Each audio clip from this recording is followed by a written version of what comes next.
Good evening, everyone. My name is Elise Rothke, and welcome back to Campus Nightly. Tonight, we will be covering how the U.S. military action near Venezuela raises stakes, Cardi B's case of allegation and vindication, and how our beloved Seton Hall will expand 57 campuses in 24 countries. So stay tuned. This is Campus Nightly.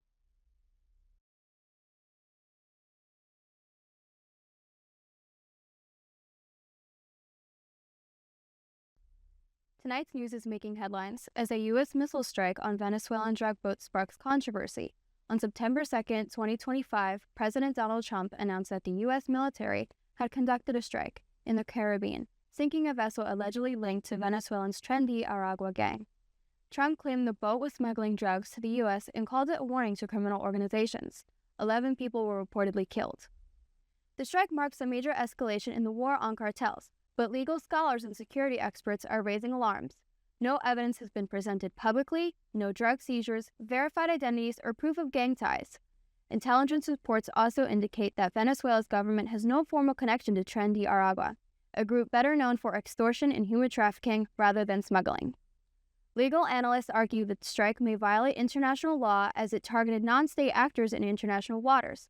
Without an active armed conflict, critics say the move could be politically motivated, aimed at boosting Trump's tough-on-crime image or pressuring Venezuela.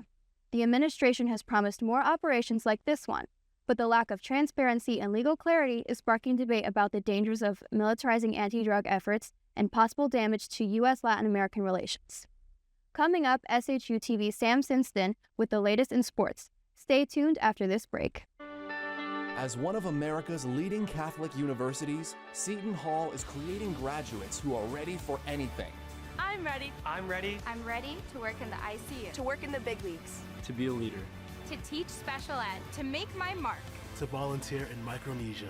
To improve health around the world. To get my master's. I'm ready to make a difference. To spread smiles. To help others. I'm ready for anything. Seton Hall. Imagine what great minds can do.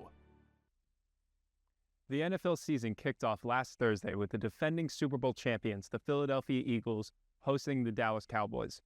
Although this was scouted to be a brawl between two great teams, all eyes were on what happened before the game even started. After the opening kickoff, Eagles fullback Ben Van Sumeren went down with an injury and remained on the ground for several minutes. During this, Pro Bowl defensive tackle Jalen Carter of the Eagles was seen spitting on Cowboys starting quarterback Dak Prescott.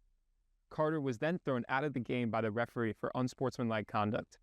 Carter was quoted saying, "It was a mistake that happened on my side, and it just won't happen again. I feel bad for my teammates and the fans out there. I'm doing it for them."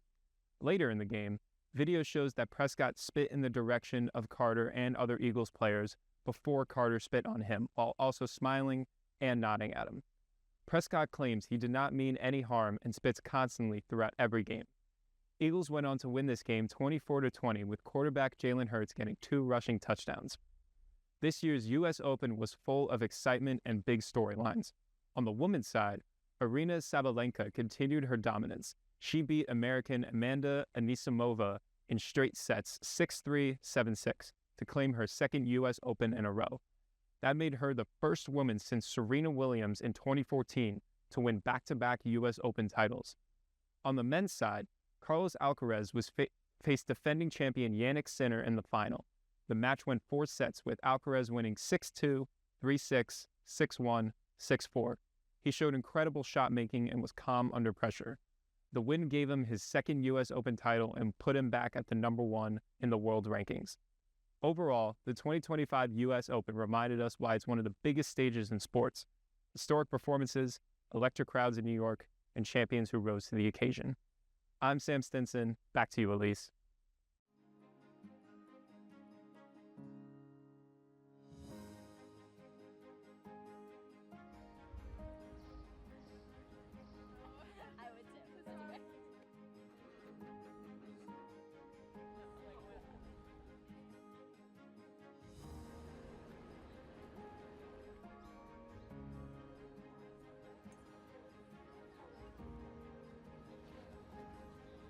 Was it rolling? Oh yeah, that was great.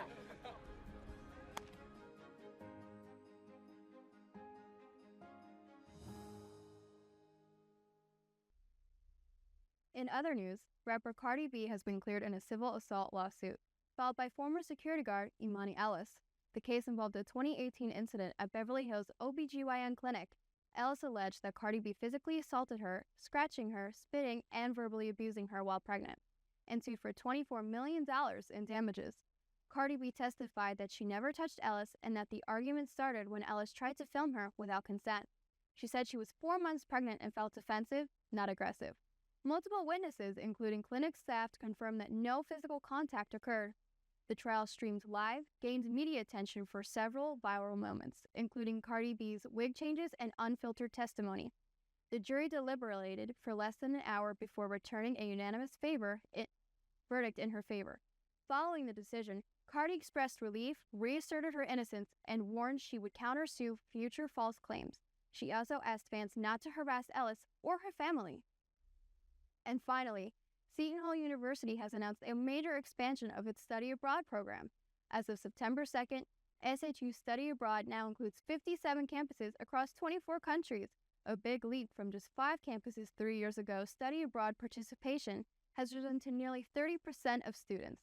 Key factors behind the growth include an increase in faculty-led programs, the Rome Connection freshman experience, enhanced digital tools, and strong student support. Programs are open to students of all majors and include options for English or local language courses, as well as internships and field research. Financial aid remains fully applicable, and housing costs abroad average $2,900 per semester, often lower than on-campus U.S. housing. Options include dorms and homestays.